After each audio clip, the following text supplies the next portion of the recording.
Welcome into Leading Edge. I'm Kaylee Marantat in for Jeff Smith. Today, we're focusing on the most precious thing we have, our health, and overcoming all the obstacles life throws our way. We just wrapped up February, which is Heart Month. Later in the show, Tim Miller is talking with leaders at the American Heart Association about the different kinds of heart diseases and what you can do to fight it. But first, she leads the Toledo Fire Department and has decades of experience battling fires. But nothing could prepare her for this battle. And now she's hoping to spread awareness and help others. Here's my conversation earlier with Chief Allison Armstrong. So we are talking about something a little bit more personal for you outside of the uniform. We are talking about your son, Nick. He lives with cat eye syndrome, correct? Yes. Can you explain, this was the first time I had heard of it. Can you explain what that is? Yeah, so cat eye syndrome is a very rare genetic syndrome. Did a little bit of research, and it really only affects a few hundred people worldwide, so not that much is known about it, but it is known that there's extra chromosomal material on the 22nd chromosome, and then that affects development in utero. So people living with this syndrome could have anything from mild symptoms to profound and major symptoms, and anywhere in between. So they're still learning more about it, and that's one of the reasons that I want to share the information in hopes that it could help others dealing with this sort of issue. Can you walk me through when Nick was diagnosed and what that was like for the family? Yeah, so we knew in utero, we knew at the 20-week ultrasound that there was a heart deformity. So they sent us to a prenatal specialist and then to a cardiologist. And that cardiologist diagnosed him in utero with hypoplastic right heart syndrome. So that's what we knew at the time. We knew that his entire heart had not formed and that he was going to require immediate hospitalization after birth and then probably a series of 3 heart surgeries over the next 3 years. That's what we knew going into birth and labor. And then we found out after he was born that he had some other anomalies in developmental issues and structures in his body. So he was born without an anus, which is called imperforate anus, and that requires immediate life-saving surgery because you don't have any way to expel the things in your body. So he had to have a colostomy placed at 2 days old. That's how long it took them to discover that, and we were transferred down to Columbus. So, that just kind of led into many other surgeries, and the physicians at Nationwide in Columbus trying to understand what was going on because there was a number of issues. They had ear tags, ear pits, and so they were looking at it from the standpoint of, okay, there's multiple things here. There has to be something else going on that's causing it, and that's when they start doing genetic testing. How many surgeries in total did Nick have? Total in the span of his life, he's 17 now, or just early on? Both, because I know a lot of the stories that we hear, especially about congenital heart defects, a lot of the surgeries happen maybe their first year of life, but we know that it also leads to later on health issues or conditions, so I guess both. So the heart for hypoplastic right heart syndrome required 3 surgeries, 3 open heart surgeries within the first about 3 years, but then because of the bowel issues, that also required 3 major surgeries. And then within that first 5 weeks, he had a feeding tube placed because children that have heart defects are well known to have issues with feeding. They struggle with feeding because it takes so much energy and they're having a hard time, doing things that babies do just on a normal day. So feeding takes a lot out of them and it's very hard. And so we had that feeding tube and he had that for about 3 years. And then, moving into later life, he's had several bowel obstructions that required emergency surgery. He had severe scoliosis due to the cat eye syndrome that required massive surgery at Cleveland Clinic, and a number of other procedures for his ears and hearing. So, I stopped counting at 25, honestly, because it just became too much to even wrap my head around. What do you want other parents and just people to know about having a son with a rare health condition like this? My goal here is try to bring awareness to it and, to try and educate people on the different things that are out there, the things that maybe aren't as well known, and just try to tell people about them. And so when they encounter these things in their life or their loved ones or their friends, that they have a little bit of information and that they can provide support, because it requires so much support and love and help raising a child with complex medical needs. And if you're working, then that affects work. If you're not working, that affects income and all of those things. And then also like the travel that families have to endure. So for the type of surgery Nicholas needed at the time, and I don't know if it's changed in the last 17 years, but they didn't do that surgery here in Toledo. So we knew in utero we were going to have to go to Cleveland, Columbus, U of M, or Cincinnati, most likely to get that care. And we're fortunate in this area that we have so many great hospitals within a few hours, but there's a lot of people that don't have that luxury. And even so, you're away from home. We stayed at Ronald McDonald House for 4 or 5 weeks, and then we had him transferred back here. So you're talking 2 transfers. I gave birth in Toledo, transferred down to Columbus, and then had that emergency surgery and then heart surgery a week later. And then it got to be so much, and I had issues, complications from that we had him transferred back. So he got transferred back by air. Wow. and then spent another couple weeks in the hospital here. So it's a lot. And especially when you're away from home, it's a lot to do. And if you have other children, then you have to have somebody to care for them. It's just so much goes into making sure all these things are done. I'm curious too, because people know you as the fire chief and this leader, and that you're calling the shots, and you're used to making these hard decisions for the department. But it sounds like you've dealt with so much hardship too. Watching your son go through that is not easy, going through those surgeries. What do you think you have learned from being a mother and helping Nick through all of this and all these health conditions that has also helped you be a community leader? So I think a number of things, actually. I think it's made me a better leader. I think it's made me a more empathetic person and leader. And I think it's taught me to appreciate the small things, the small wins, the small things in life that it's very easy to take for granted. I appreciate them a lot more. And I don't know how to say this. It's made work a little bit easier, because the hardest thing that I've ever had to do in my life is watch my son go through these surgeries and be in the hospital and be so sick and feel so helpless in being able to help him or fix, whatever was going on. So to that end, it put things in perspective that, the things at work can be difficult, right? I mean, having fatal fires or having injured people, that's tough. And taking care of Nicholas and going through this journey with his health and everything else, it's just made me appreciate things so much more and be able to put things really in perspective of what matters the most. I'm curious, I have one more question. What would you today tell yourself 17 years ago when Nick was born and you were going through this? Gosh. That everything's gonna be all right. That everything's gonna be okay. Just some simple words too, I'm sure that you wanted to hear then.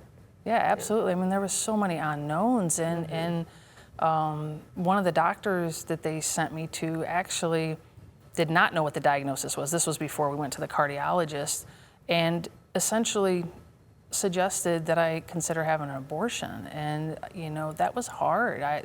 First time I'd been pregnant, not even something I'd even considered. And, to have a health professional suggest that without even knowing what was going on was just terrible.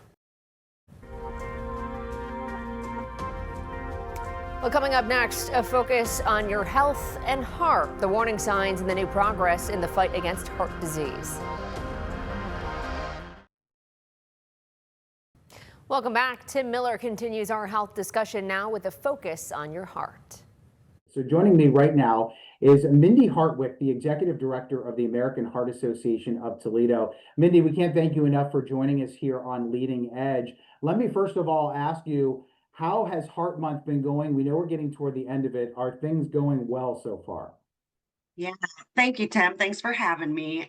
Yeah, this Heart Month, it's been a busy Heart Month, but things have been going really well here in Toledo and throughout Northwest Ohio. With Heart Month, our core focus is raising the awareness around cardiovascular disease in the community and how it still remains the number one killer of Americans. And so we've been busy being out there, and we've heard lots of great survivor stories. However, there's obviously still a lot of work that we're working towards.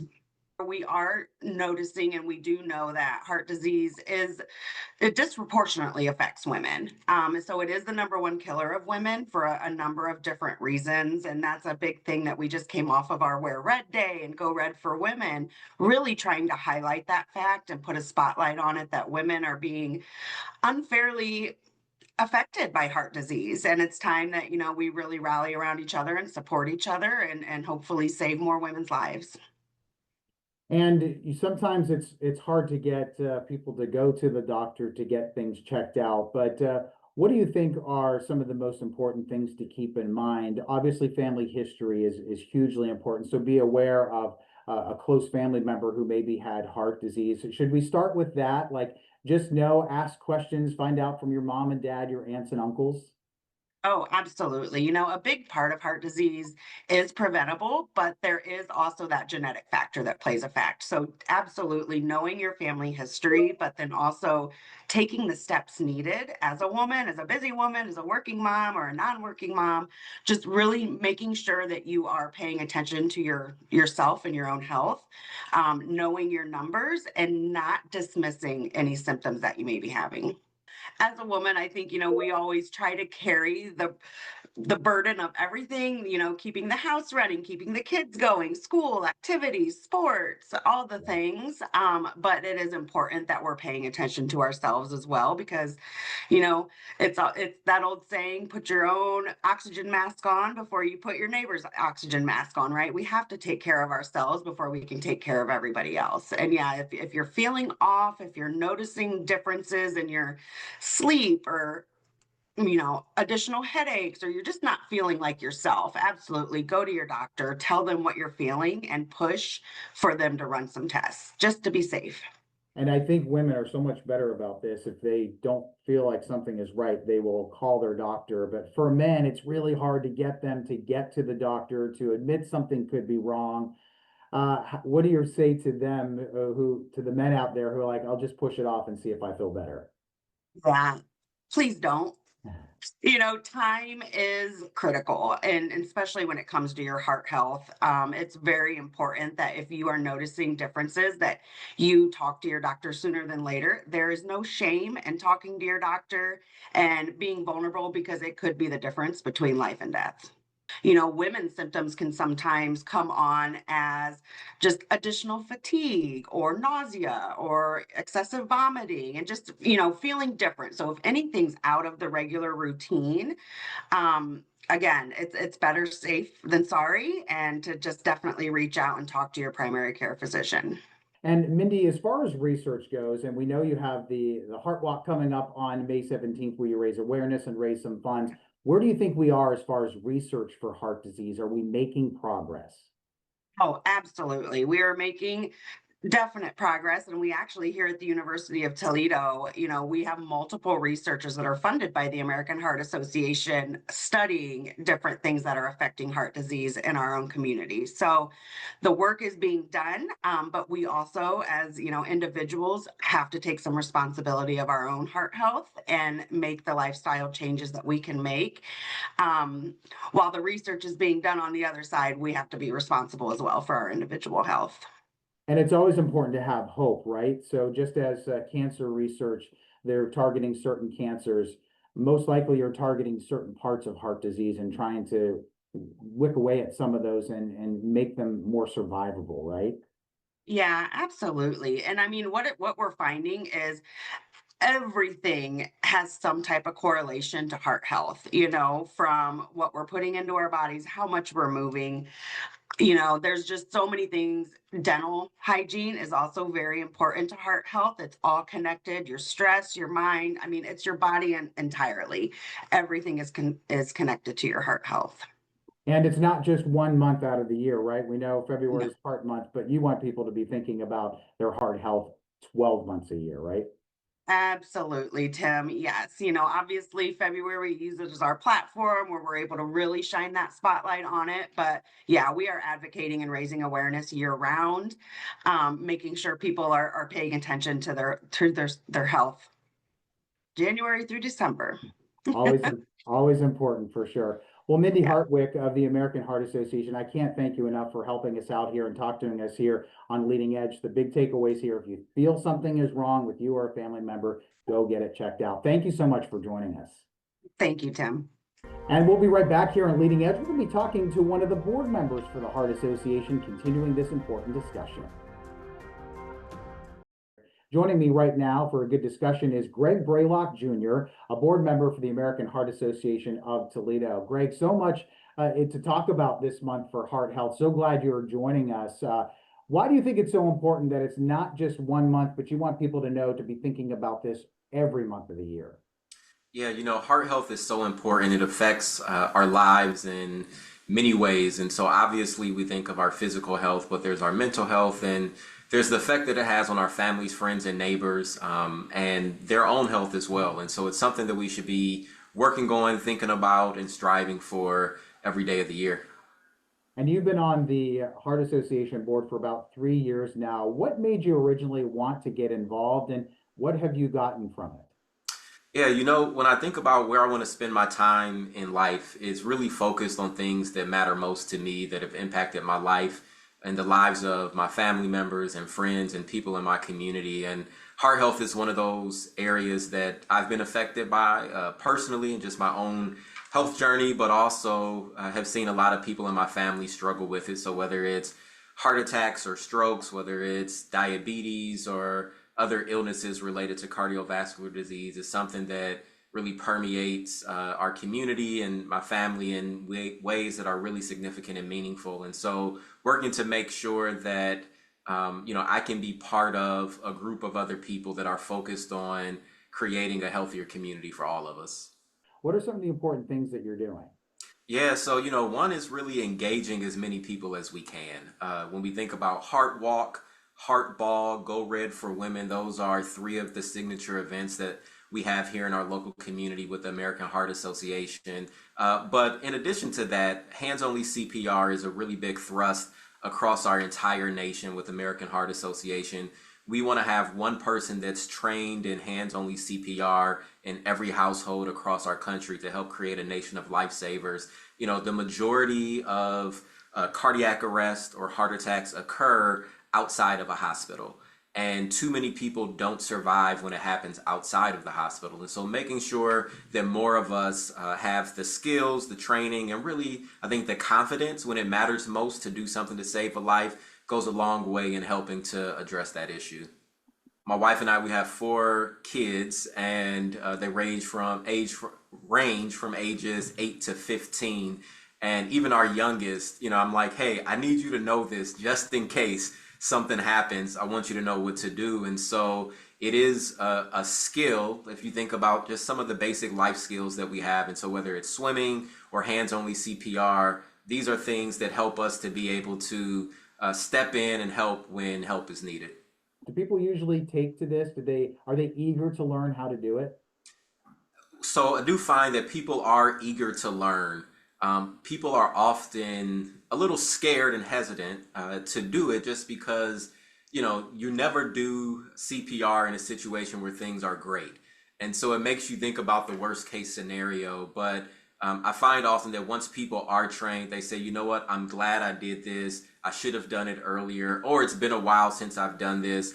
I want to bring my kids, I want to bring my nieces or my nephews or my friend with me next time. And so once people do get trained, I think they feel like they have a skill that either they lost or that they never had, and they feel more confident to be able to help wherever it's needed and whenever it's needed. You just don't want to you don't want to lose anyone in your family to this, do you? No, that's it, Tim. So whether, again, in my family, stroke, heart attack, diabetes that's led to amputation and even disability, hypertension, high cholesterol, you name the disease state or the factor is run through my family. And you know, when I think about my oldest son is 15. When he was born, I just remember looking at him and saying I needed to do something different with my health because I want to be around not just to see him grow up, but to see his kids and hopefully his kids' kids. And that really began to put me on a path to pay attention to my health in new and different ways. And I think for all of us, we've got purpose here on the earth, and we don't want our health getting in the way of us fulfilling the meaning and the reasons why we're here and all the good that we can do while we are here. That's so well put. And Greg, one more thing. What's something that the board is working on right now that you're excited to keep working on it and bring to this community? Yeah, a few different things. You know, one again is getting people really excited about Heart Walk, getting as many individuals, community groups, even employers out as possible. Because the more we can spread the word, the more we share our own personal stories about heart health, some of the challenges that we've had, but also the things that we're doing to overcome. People are more aware, get more engaged, and that's how we save lives.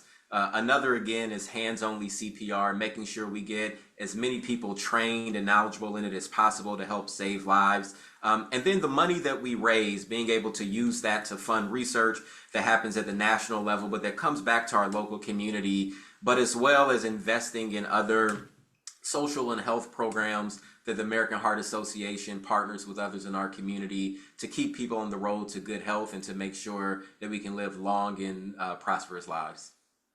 So put once again, the Heart Walk is on May 17th at Promenade Park. Greg Braylock Jr., thank you so much. Continue your great work with the American Heart Association Board. Thanks for having us, Tim. All right, and we'll be right back here. Thanks for joining us. Until next time, listen, learn, and lead.